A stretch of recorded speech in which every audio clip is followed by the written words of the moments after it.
ഭീകരവാദത്തെയും വിഘടനവാദത്തെയും കോൺഗ്രസ് യു.പി.എ സർക്കാരുകൾ താലോലിച്ചതിന്റെ ഫലമാണ് പഹൽഗാമിലെ ഭീകരാക്രമണമെന്ന് ബി.ജെ.പി സംസ്ഥാന ജനറൽ സെക്രട്ടറി സി കൃഷ്ണകുമാർ. ഭീകരാക്രമണത്തിന്റെ അന്താരാഷ്ട്ര ആസ്ഥാനമായ കേന്ദ്രമാണ് പാകിസ്ഥാനെന്നും തിരിച്ചടിക്കാൻ മോദി സർക്കാർ പ്രതിജ്ഞാബദ്ധമാണെന്നും സി കൃഷ്ണകുമാർ പറഞ്ഞു. സംസ്ഥാനത്തെ പാകിസ്ഥാൻ പൗരന്മാരെ പുറത്താക്കാൻ കേരള സർക്കാർ തയ്യാറാവണമെന്നാവശ്യപ്പെട്ട് ബി.ജെ.പി ഈസ്റ്റ് മണ്ഡലം കമ്മിറ്റി കലക്ട്രേറ്റിന് മുമ്പിൽ നടത്തിയ ധർണ ഉദ്ഘാടനം ചെയ്ത് സംസാരിക്കുകയായിരുന്നു സി കൃഷ്ണകുമാർ.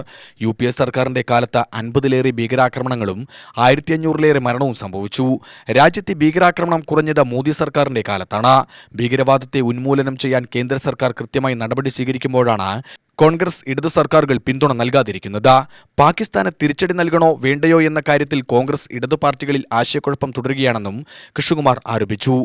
2004 മുതൽ 2014 വരെ രാജ്യം കോൺഗ്രസ് ഭരിച്ച സമയത്ത്, ഇടതുപക്ഷത്തിന്റെ പിന്തുണയോടുകൂടി രാജ്യം യു.പി.എ സർക്കാർ ഭരിച്ച സമയത്ത് ഈ രാജ്യത്ത് നടന്ന ഭീകര ആക്രമണങ്ങളുടെ എണ്ണം 50-ലധികമാണ്. 1600-ലധികം ആളുകളാണ്, നിരപരാധികളായിട്ടുള്ള ആളുകളാണ് ബോംബ് സ്ഫോടനത്തിലും അതുപോലെ തന്നെ ഭീകര ആക്രമണങ്ങളിലും ഈ രാജ്യത്ത് കൊല ചെയ്യപ്പെട്ടത്. നരേന്ദ്രമോദി സർക്കാർ അധികാരത്തിൽ വന്നു, ഭീകരവാദികൾക്കെതിരായിട്ടുള്ള കർശനമായിട്ടുള്ള നിലപാടെടുത്തു.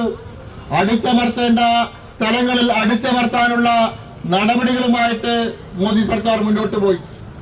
അത് ഇടതുപക്ഷ ഭീകരവാദികളായാലും ശരി, മതതീവ്രവാദ മുസ്ലിം ഭീകരവാദികളായാലും ശരി, നരേന്ദ്രമോദി സർക്കാരിന് പ്രധാനം ഈ രാജ്യത്തിന്റെ സുരക്ഷയായിരുന്നു.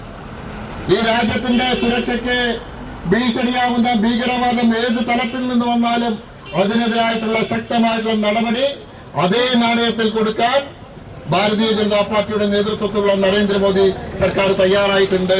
അതിന്റെ നിരവധി ഉദാഹരണങ്ങൾ നമ്മുടെ രാഷ്ട്രത്തിന്റെ മുന്നിലുണ്ട്. ഇന്ന് നമ്മുടെ രാജ്യത്തെ ജവാന്മാർ, നമ്മുടെ സൈന്യം ഇന്ന് അവരെന്തിനും സജ്ജമാണ്. അവർക്കറിയാം, അവർക്ക് പിന്തുണ കൊടുക്കാൻ ശക്തനായിട്ടുള്ള ഒരു പ്രധാനമന്ത്രി ഈ രാജ്യം ഭരിക്കുന്നുണ്ട്. എന്തിനു യുദ്ധം? കോൺഗ്രസുകാരൻ പറഞ്ഞല്ലോ, എന്തിനാ പാകിസ്ഥാനോട് യുദ്ധം ചെയ്യാൻ ആലോചിക്കണം, യുദ്ധം ആരംഭിക്കുന്നതിന് മുമ്പ് ആലോചിക്കണം. എന്തിനാ പാകിസ്ഥാനെതിരായിട്ട് യുദ്ധം ആരംഭിക്കേണ്ട ആവശ്യം? പാകിസ്ഥാൻ എന്നുള്ള രാഷ്ട്രം ഛിന്ന ഭിന്നമായി കൊണ്ടിരിക്കുക. ഈ രാജ്യത്തിന്റെ പ്രധാനമന്ത്രിയുടെ ശക്തമായിട്ടുള്ള വാക്കുകൾ കേട്ട സമയത്ത് പാകിസ്ഥാന്റെ സൈന്യാധിപനടക്കമുള്ള ആളുകളെ, അവരുടെ കുടുംബത്തെ യു.കെയിലേക്ക് അയക്കുന്ന സാഹചര്യം ഉണ്ടായിരിക്കുക. ബി.ജെ.പി ഈസ്റ്റ് മണ്ഡലം പ്രസിഡന്റ് പ്രശാന്ത് ശിവൻ അധ്യക്ഷത വഹിച്ചു. ജില്ലാ general secretary A K. Omanakuttan, N. Shanmughan, നഗരസഭാംഗം ശശികുമാർ, സുമംഗല, ബിന്ദു, ബാബു വെണ്ണക്കര, പ്രഭാകരൻ എന്നിവർ സംസാരിച്ചു.